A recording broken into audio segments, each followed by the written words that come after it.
familiar, you're familiar. So if you don't know by now, then you should probably get familiar. What is going on, everybody? WrestleMania Night 2 just finished. And good Lord, what a night it was. And I'm not even kidding.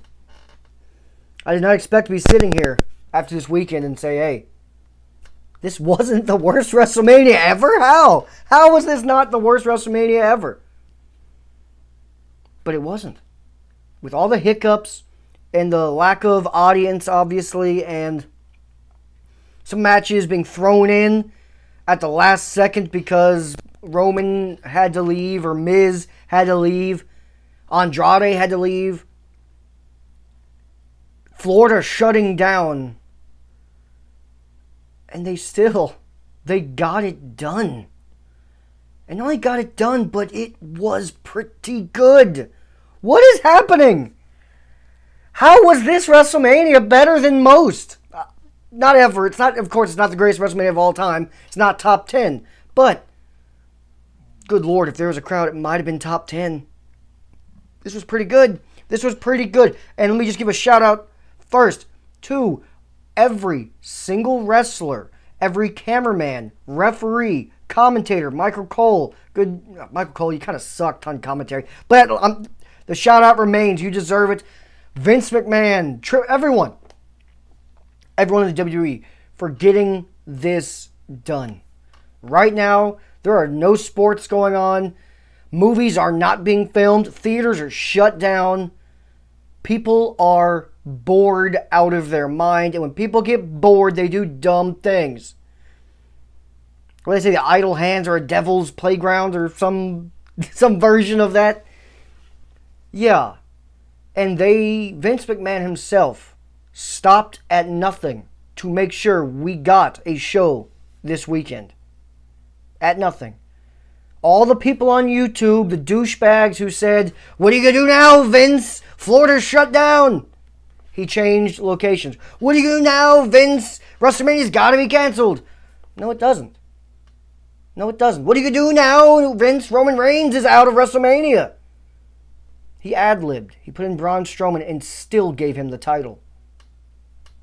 That was a middle finger to all the people who thought it was a disaster and Vince was screwed when Roman backed out. See, not only am I okay with Roman backing out, I'm replacing him, and I'm giving his replacement the title anyway. That's stones. I'll give him that. He's got grapefruits. He really does. But yes, shout out to all of them for entertaining us, because god damn it, we need it right now. Everyone, again, wash your goddamn hands. Stay inside if you can. And let's get into this. And before, I'm not going to go in order. I'm not going in an order. Fuck that. We got to talk about John Cena versus Bray Wyatt in the weirdest thing I think I have ever seen. Titus O'Neil said it perfectly when it was over. He said, yeah, Titus O'Neil made an appearance. He was the host. The second host. Whatever. We'll get into that later. But Titus O'Neil, when it ended, just perfectly acted too. Just said, I don't know what I just watched. I think we all felt the same. At the same time, I loved it. What? I know, I'm a hypocrite. I hate these type of things from WWE usually. When I want a match, I want a match. When I want to fight, I want to fight. I don't like B-level horror movies or comedies, either one, by WWE. But they pulled this one off. And I give 100% of the credit to Bray Wyatt. This man is so good at this. God, he's good at it. Like, no way. Don't tell me Vince McMahon came up with this. There is no way that old man came up with this. This was too out of the box, and it was an absolute home run. It was. Just like the Matt Hardy had the broken mat thing on TNA, the what do they call the Ultimate Deletion thing that everyone loved. I thought it was pretty good. It was okay. Never saw anything like it before in wrestling. WWE tried to copy it a few times and failed. This was nothing like that. And it was an absolute home run. I'll be honest. The first minute, to 90 seconds, I was a little worried. Because it was a little hokey. And I was like, oh, this might not go well. But once I saw the path they were going, it's marvelous. It was. It was kind of a piece of art. As weird as that sounds. I'm going to rewatch that. I'm going to rewatch the whole show. I'm a Wrestlemania nerd. I know, leave me alone. But I'm definitely watching that first. I'm skipping right to this, rewatching this. Because I guarantee you there's tons of things I missed. It was happening. And while it was happening, I was trying to take notes. But it was hard. It was very hard to take notes because I was kind of glued to the screen. But yeah, it just started with Bray Wyatt as Bray Wyatt, not as the Fiend, as the Firefly Funhouse gimmick. He was just kind of introducing us into the world we're about to step into. A world of gods and demons and monsters are all sharing the same universe type thing. All right, cool. Whatever. I told you, I was a little worried at the beginning. I was like, well, what path are we going down? And then he walks out of a door that says, you know, it's the famous quote of something about, what is it, no hope? Like, whoever walks through this door, ye who enters loses all hope or whatever. Whatever. You know what I mean. And then John Cena, this is what made me worried. John Cena just went and popped up. Yeah, he just literally just bubble popped right up. He didn't walk in. I'm like, okay, I guess we're not going to explain how he got here or anything. Cool. But he follows through that door. And it's like we walked into John Cena's nightmare. That's basically what this was. This was, I don't even know how long it was, probably about 10 minutes. A 10-minute John Cena career nightmare. With Bray Wyatt playing the Freddy Krueger character entering his mind. And it was marvelous. And they went back. They kept flashing forward and back in time through John Cena's gimmicks. And the best parts about, I'm going to do a whole other video about this whole thing. I'm going to rewatch it and break it down better. But mainly, he went through his gimmicks and through John Cena's history and used things against John Cena that he's kind of known for. He called him a bully and then showed his Thugonomics gimmick where he kind of was a goddamn bully. He was. And John Cena even had to rap at Bray Wyatt. And everything he said, he was bullying him. But then when you think about it, that's what really happened in the Thugonomics Cena era. He was kind of a heel. Basically a heel. Everyone just liked him. Yeah, everyone liked John Cena at a certain time. If you're young, that actually was a thing.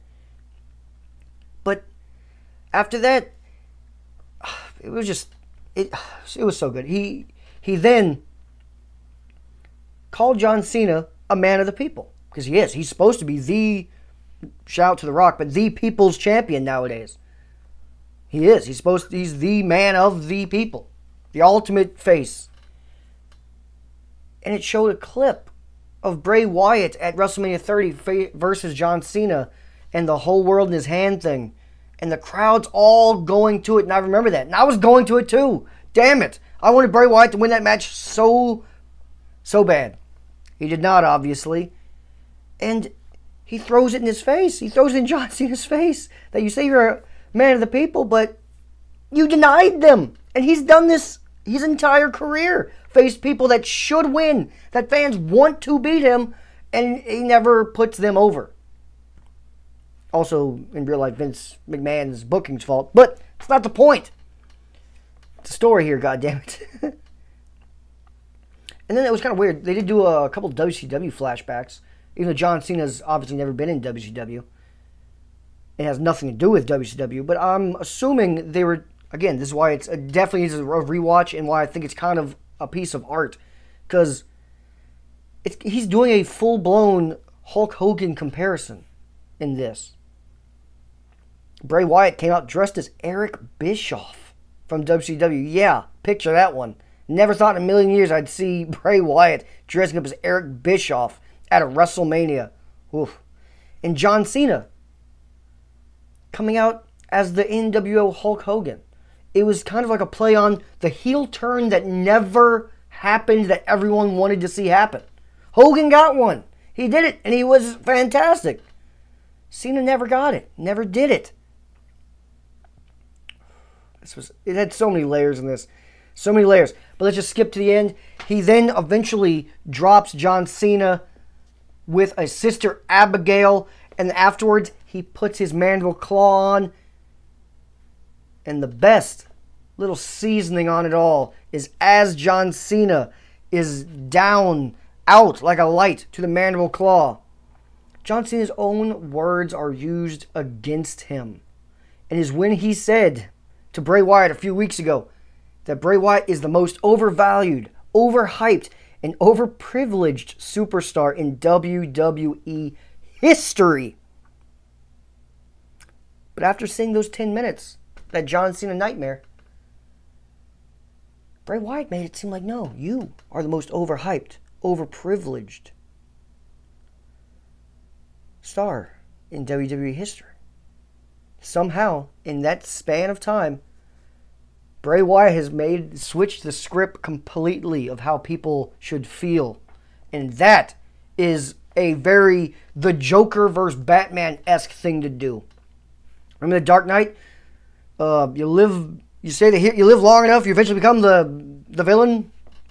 Yeah, that's kind of what happened with John Cena. He got booed the second half of his entire career. He never turned heel. He never put people over. And now we get this Bray Wyatt character who is a perfect foil, a perfect villain for John Cena. I actually would like this feud to continue. I want a real match once everything picks up. Around SummerSlam? Does that sound nice? The Fiend in an actual match versus John Cena? I'm all for that. I am all for that. But until then, I don't want to see John Cena on my TV again. He vanished at the end, and a Bray Wyatt counted to 3. Who cares? This wasn't about a match or whatever. This was 100% just a nightmare of John Cena's. But yeah, I would love to see a John Cena Fiend actual match in front of an actual crowd around SummerSlam. That would be great.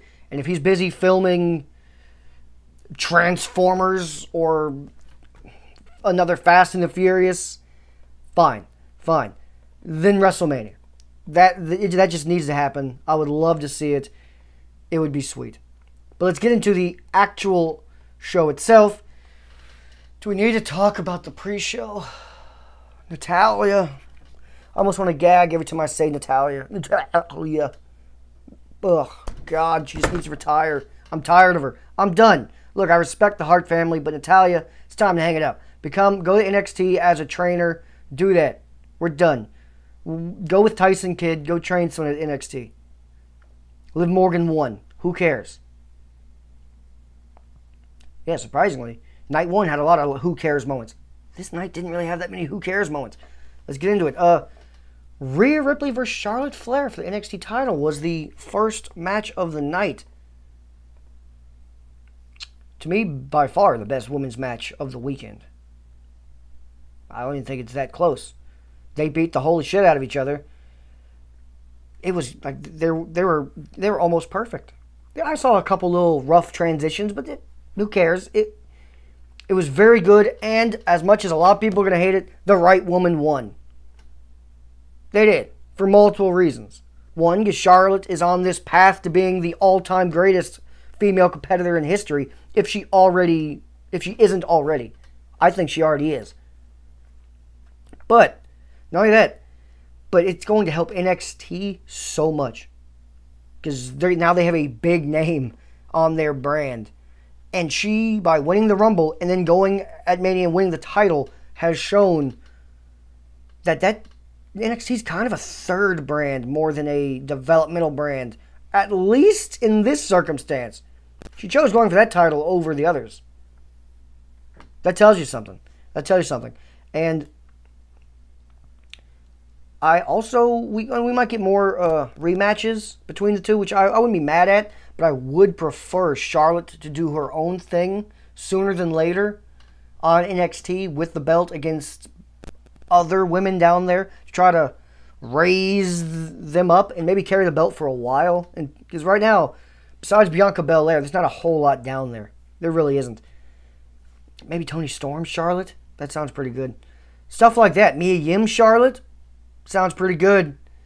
And Rhea Ripley, if they're not going to do rematches, after dropping the belt, she can just go right to SmackDown. Looks like we're getting Bianca Belair on Raw? Raw, right? I think. Whatever, wherever the Street Profits are. Bianca Belair's going. I'm excited. This night 2 really set up their next month pretty well. I know I'm expecting the next couple Raws and SmackDowns to have already been taped, but I'm hoping they planned it accordingly. That's all. I don't want it to be a big mixed clusterfuck and they're talking about Roman as champion or something stupid. That'd be very embarrassing.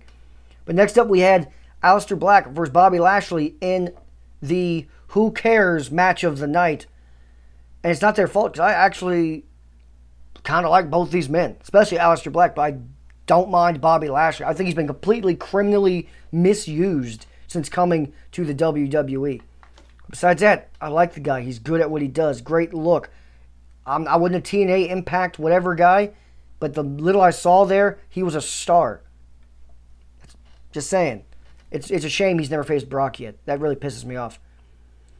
But Aleister Black beats him. Again, who cares? The build here was basically non-existent. Who cares? Who cares? The only good thing to come out of it, of course, Aleister Black victory is always good. But besides that, is hopefully this is setting up a Lana divorce angle with Lashley because it's time. This is a story that never should have occurred in the first place. Now it's out of hand. It's a complete joke. Please put Lana back with Rusev. Please, please, pretty please. Please. Then we got Otis versus Dolph Ziggler. This was fun. This was fun. This was probably the match of the night that was hurt the most by a lack of crowd because this might have been the best built storyline going into this WrestleMania. Otis would have been so over. So over. And he doesn't get that, but he does win, and it was a good moment. He picks up Mandy Rose in the end, and they have the most awkward wrestling kiss I have ever seen. That kiss was terrible. On both parts. Both of them looked awful. Neither of them looked... It's like, damn, Otis, did you not want to kiss her? What? It's Mandy Rose. What's wrong with you? Oh, yeah, that kiss was terrible. But besides that, the match was fun. It was good. Otis actually held his own. Dolph Ziggler did what Ziggler does, which is sell the hell out of everything. He made Otis look fantastic. Yeah, a very good match. Like... Now, if you look for technical, no, this wasn't Kurt Angle versus Chris Benoit. No. But in terms of WWE in-ring fun WrestleMania moments, it was good. It was very good. So we got, I was surprised. No appearance by the Hacker or whatever. I was expecting a Mustafa Ali type of thing to occur. Unless I missed it, and I don't think I did. I don't know. Who knows? Maybe Vince already shelved that already. Who knows? We'll find out. Then we had what was probably in terms of match, the match of the weekend. Last man standing. Edge versus Randy Orton. And by God, this is the most work Randy Orton has had to do in about a decade. Since his early 20s. This man, both of them, but Randy's known to be kind of lazy. They beat the hell out of each other. Now, some people are probably upset. Oh, man, it was so long. Oh, boring. I didn't find it boring at all. I grew up in the Attitude Era with a real hardcore belt. Not this 24/7 piece of junk that people are carrying around. No. Where you'd have Al Snow battling Hardcore Holly in the goddamn woods into a creek where one of them tries to drown the other one. Yeah. No big spots. They're no huge spots. here, but it was just hardcore wrestling. They just beat the hell out of each other. I loved it. I loved it. It was great. Like, it was a little long, but who cares? Who cares? We're trying to burn time. It's WrestleMania anyway. We're trying to burning time with something good. It's not like it was the Lashley match, and that went 25 minutes. Good God, no. This was good. This was entertaining the whole time. We even got a little blood. No blading. Just a little blood on his back of Randy Orton. I think something on a table must have gashed him. Like, there was a great table spot where Orton was laid down on a table covered in they do that with a black sheet. So you're not supposed to know it's just a normal WWE brown TLC type of table. You're covered with a black sheet. Edge climbs a ladder that's very perfectly placed, of course, and tied in to a little cage thing. That's fine. And he drops an elbow, kind of Kevin Owens style. The Kevin Owens spot was more impressive, but still, this was cool. It was cool. And they beat each other's ass around the entire Performance Center. That's about it. Like, it wasn't spears through walls. This wasn't Big Show Kane versus Raven at WrestleMania 17, throwing people through glass. It wasn't Edge McFoley, which I was hoping for it to be kind of Edge McFoley. But, you know, the PG era. Let me get my violin out. Yeah. So, since they can't do Edge McFoley type of things, this was very good. It was very good. And the ending was great. The last 5 minutes were fucking spectacular. They fought on 2 different trucks, as weird as that sounds. One, a pickup truck. Orton did a draping DDT. And then they climbed onto like the back of a semi. And there was a couple spears delivered up there. Another spear got turned into an RKO on top of a semi. It looked like WWE 2K come to life. Where you go backstage, you can fight on trucks and have like truck and car finishers. That's what it looked like. But it was quite good. And they stuck to the story of the concerto. That was the finish. And I'm glad, because I was worried Edge caught Randy Orton in that little sleeper he's been doing now. I did not want this match to end with a sleeper hold. Oh, God, that would have pissed me off. Luckily, it didn't. Concerto. Spear. Bang. Concerto. 1, 2, 3. Edge's acting, by the way, was also perfect. I don't know if he was acting, because he got very emotional when it was over. So I'm not sure if he was tearing up, acting out, you know, he got his revenge for his wife and all that, or if it was legitimate tearing up because he's back into, he just finished a wrestling match again for the first time in 9 years. Either way, it would have been nice if they had a crowd. I wonder if they would have fought.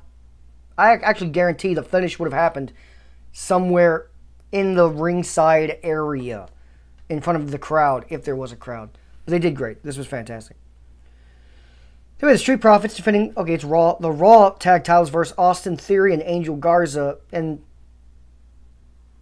no build here.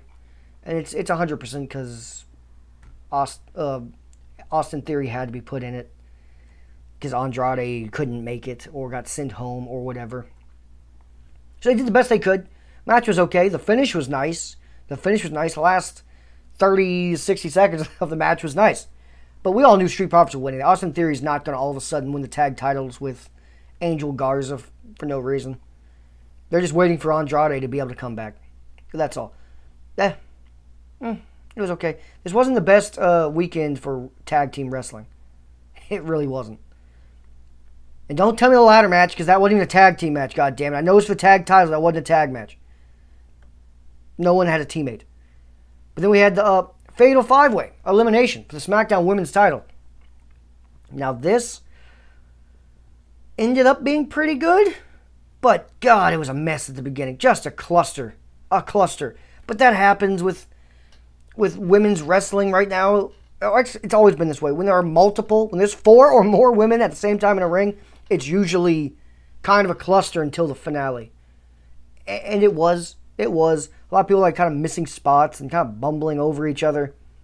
But it's not their fault. It's not their fault. It's just, you got to remember, when they were trained between 5 years ago, like a Sasha Banks, Bayley, maybe Naomi type, Lacey Evans, And then you got the people who trained even longer ago, 10, Natalia, Tamina, those types.